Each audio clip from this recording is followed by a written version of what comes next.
Would you agree with me, support my legislation that says no teacher in America should earn at least $60,000 a year? Well, certainly the pay to teachers is up to the states where those teachers reside. I do believe we should pay our teachers fairly. They spend so much time with our students, and they should be well compensated for their job. The teachers are dealing with kids who are literally homeless, kids who come from dysfunctional families where there is violence. Does it concern you in America that we are living in a society where the people on top are doing phenomenally well, while 60% of Americans are living paycheck to paycheck? And how do you think that impacts our educational system? Thank you very much, Senator, for that question. First of all, let me say that I believe that teaching is one of the most noble professions that we have in our country, and we have so many good, dedicated teachers to help our students. When Sander'S described classrooms full of children who are homeless, hungry, or traumatized, he was naming the real inputs that shape outcomes.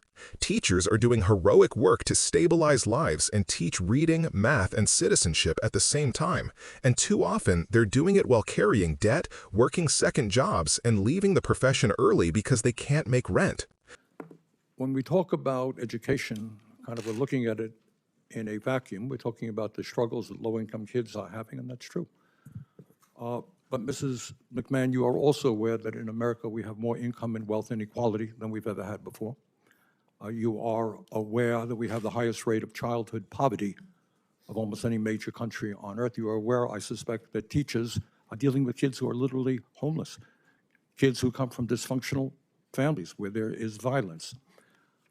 Does it concern you in America that we are living in a society where the people on top are doing phenomenally well, while 60% of Americans are living paycheck to paycheck? And how do you think that impacts our educational system? Thank you very much, Senator, for that question.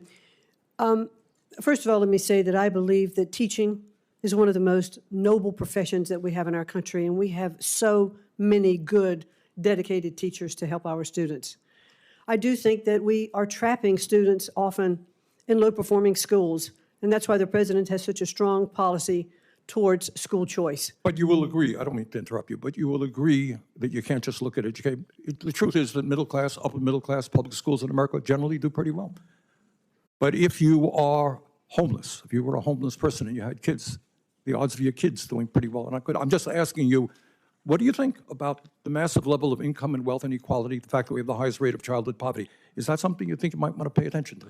Well, certainly, Senator, I do believe that we want to make sure that every child in our country has the opportunity to have equal access to a quality education.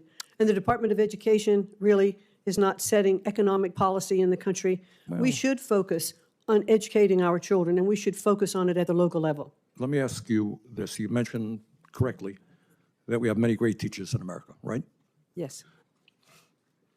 If you as a businesswoman wanted to attract the best and the brightest, would you be starting them off after they leave school, maybe $50,000, $60,000 in debt with salaries of $35,000 or $40,000? Or would you say, we respect, you talked about teaching being the noblest profession. I agree with you.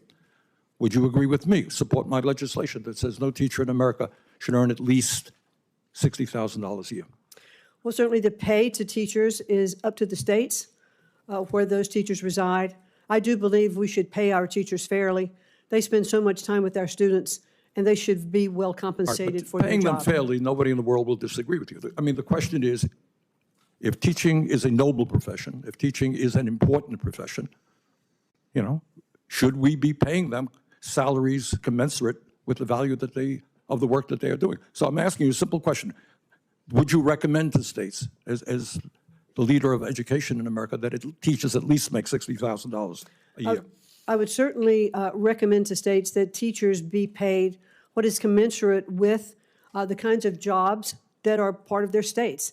Not all states have the same living costs. Not all states have the same ability to pay teachers. But to attract really good teachers and to keep them, we should definitely pay them commensurate with the job performance that they are undertaking.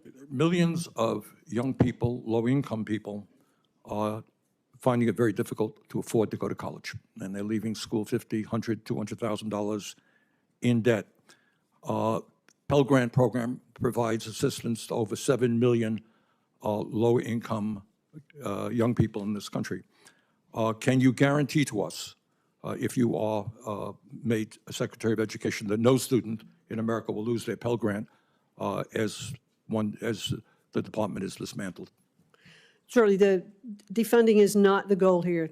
The continuation of Pell Grants, I'd actually even like to see an expansion of Pell Grants. I'd like to see short-term certificates for Pell Grants for students who aren't going on to four-year universities, who could have the opportunity to use Pell Grants for skill-based learning. So what I'm hearing you say is Pell Grant program will continue under your administration. Yes. Okay.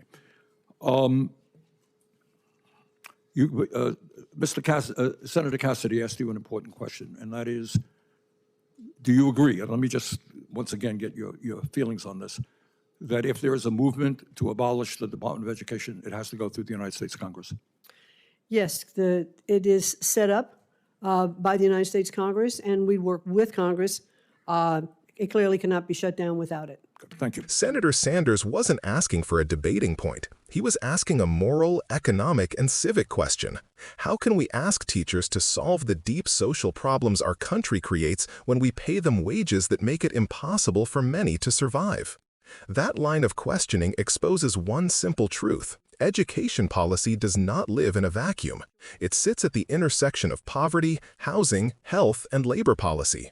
The $60,000 floor Sanders pressed for in that exchange is not just math about paychecks. It's a benchmark for dignity and recruitment. It reframes teacher compensation as an economic strategy. Pay enough to attract talented people into the classroom and keep them there. Reduce turnover costs for districts and allow schools to invest in instructional quality rather than constant hiring. Yes, states set salaries and local budgets matter, but federal policy can and should create incentives and matching funds so that places with less revenue aren't permanently left behind. Federal resources can be the lever that levels up pay where it matters most. McMahon's attempts to push the question back to states miss the point Sanders kept making. The federal government already plays a decisive role in education funding and policy. From Pell Grants to Title I to federal teacher preparation supports, Washington shapes access and opportunity.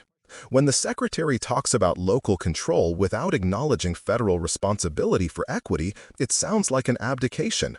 The right answer isn't a lecture about federalism. It's a clear plan for how the federal government will use its tools to raise teacher pay, support districts serving high-need students, and expand opportunity. Sanders also tied teacher pay to the larger crisis of inequality, and that connection matters. Childhood poverty, income concentration, and public disinvestment all flow into the classroom. If we want teachers to teach, we have to address the conditions that make teaching nearly impossible in many communities: housing instability, lack of mental health supports, food insecurity, and crushing student needs. That means coordinated policy, workforce supports, wraparound student services, and teacher pay that recognizes the complexity of the job. On Pell Grants and student aid, Sanders pushed the Secretary to commit to protecting and expanding supports that make college and, importantly, career and technical training accessible. Preserving Pell is a concrete, high-impact federal responsibility. Expanding Pell to cover shorter-term credentials and apprenticeships, as Sanders suggested, is a pragmatic way to connect workforce development to higher education without leaving non-traditional students stranded. That's not political theater. It's about aligning higher education policy with real economic pathways. Finally, the procedural point Sanders made about abolishing the Department of Education isn't a throwaway. Abolishing a federal agency requires Congress, and that's intentional.